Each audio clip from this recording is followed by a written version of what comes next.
ஒரு சமயம் கிருஷ்ணன் துவாரகையில் இருந்த சமயம் காற்றில் நறுமணம் மிதந்து வருவதை உணர்ந்தார். அது சௌகந்தி என்ற மலரின் மனம்.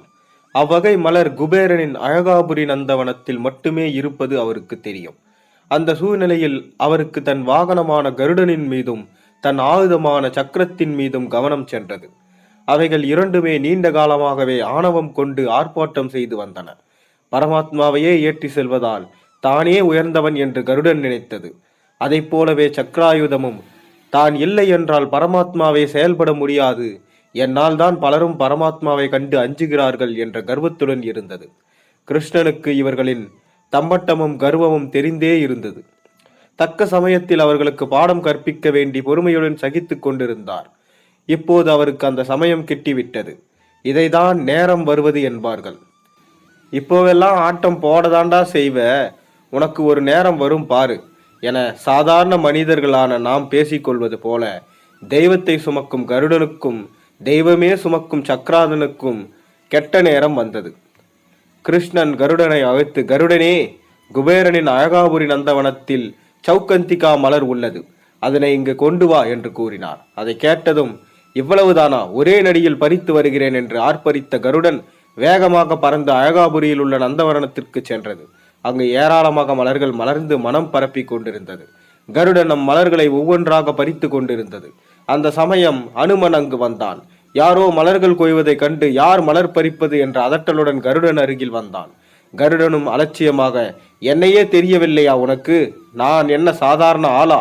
நான் தான் கருடன், பரமாத்மாவின் வாகனம் என்றது. கருடனா? யார் அந்த பரமாத்மா? எனக்கு பரமாத்மாவையே தெரியாதே. இது குபேரனின் தோட்டம், இங்கு யாரும் மலர்களை பறிக்க கூடாது, போ போ என அனுமன் விரட்டினான். ஓ, என்னையே விரட்டுகிறாயா? பரமாத்மாவின் இந்த மலர்களை கொண்டு வரச் சொன்னார். அவரின் கட்டளையை நிறைவேற்ற வேண்டியது என் கடமை. பரமாத்மா துவாரகையில் தான் இருக்கிறார் என்று சொன்னார் கருடன். இதோ பார், நீ யாராயிருந்தாலும் கவலை இல்லை, மரியாதையா வெளியே போ என மேலும் அதட்டினான் அனுமன். என்னையே விரட்டுகிறாயா? என் வலிமையை பார் என்று கருடன் கோபத்துடன் அனுமனை தாக்க முயன்றது. ஆனால் அனுமனோ கருடனை பிடித்து இறுக்கி தன் அக்குளுக்குள் இறுக்கி கொண்டான். கருடன் எவ்வளவோ முயன்றும் தன்னை விடுவித்துக் கொள்ள இயலவில்லை. அதற்கு மூச்சு திணறியது. என்னை விட்டுவிடு, பரமாத்மா சொன்னதால் தான் நான் வந்தேன் என்று கதறியது. சரி, உன்னை கிருஷ்ணன் தானே அனுப்பினார், அந்த கிருஷ்ணனையே கேட்கிறேன், வா போகலாம் என்று சொல்லியபடி துவாரகையை நோக்கி புறப்பட்டது. அனுமன் துவாரகைக்குள் நுழையும் போது மக்கள் அதன் தோற்றத்தை கண்டு பயந்தனர். அதனால் என்ன துன்பம் நேரிடுமோ என அஞ்சியவாறு கிருஷ்ணனிடம் சென்று சொல்லி முறையிட்டனர். கிருஷ்ணனுக்கு வருவது யார் என்று தெரியுமாதலால் மக்களிடம் அவர், கவலைப்படாதீர்கள், சக்கராயுதத்தை அனுப்பி அவனை கொன்று விடுகிறேன் என்று ஆறுதல் கூறினான்.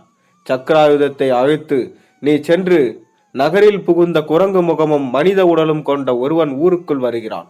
அவன் கையில் கருடன் சிக்கி தவிக்கிறான். அந்த வித்தியாசமான வடிவம் கொண்டவனை அழித்துவிட்டு கருடனை மீண்டு வா என்று ஆணையிடுகிறார். சக்கராயுதமும் மகா ஆவேதத்துடன் சுயன்று சென்றது. அனுமன் அருகில் சென்றதும் அதன் அக்குளில் கருடன் சிக்கி உயிர் போகும் நிலையில் இருப்பது கண்டு அதிர்ச்சி அடைந்தது. கருடனும் நல்ல நேராய் காற்று என சக்கராயுதத்தை கெஞ்சியது. ஆனால் அனுமன் மனதிற்குள் ராமநாமத்தை உச்சரித்து கொண்டே சீறி வரும் சக்கராயுதத்தை பிடித்து தன்னுடைய இன்னொரு அக்குளுக்குள் இடுக்கி வைத்து கொண்டது. சக்கராயுதமும் பிடியில் திணறியபடி, நான் கிருஷ்ணன், என்னை விட்டுவிடு என கெஞ்சியது. அட, நீயும் கிருஷ்ணனின் ஆள்தானா? எனக்கு தெரிந்தது ராமன் மட்டுமே, அவரை விட சக்தி வாய்ந்தவர் எவரும் இல்லை. நீங்கள் கூறும் அந்த கிருஷ்ணனை பார்க்கலாம் என்றபடி பிடியை மேலும் இறுக்கினான். அனுமன் பிடியில் சிக்கிய சக்கராயுதமும் கருடனும் இதுவரை கொண்டிருந்த ஆணவத்தை விட்டன.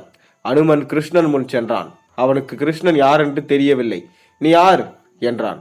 அதற்கு மேல் சோதிக்க விரும்பாத கிருஷ்ணன் அனுமனின் பார்வையில் ராமனாக காட்சி தந்தார். பிரபு, தாங்கள் தரிசனத்திற்காகவே காத்து கிடந்தேன் என்று மகிழ்ச்சி பொங்க கூறி வணங்கினான் அனுமன். கிருஷ்ணனும் வாழ்த்தி, வாயுமைந்தா, உன் அக்குளுக்குள் ஏதோ வைத்திருக்கிறாயே, அது என்ன என்று கேட்டார்.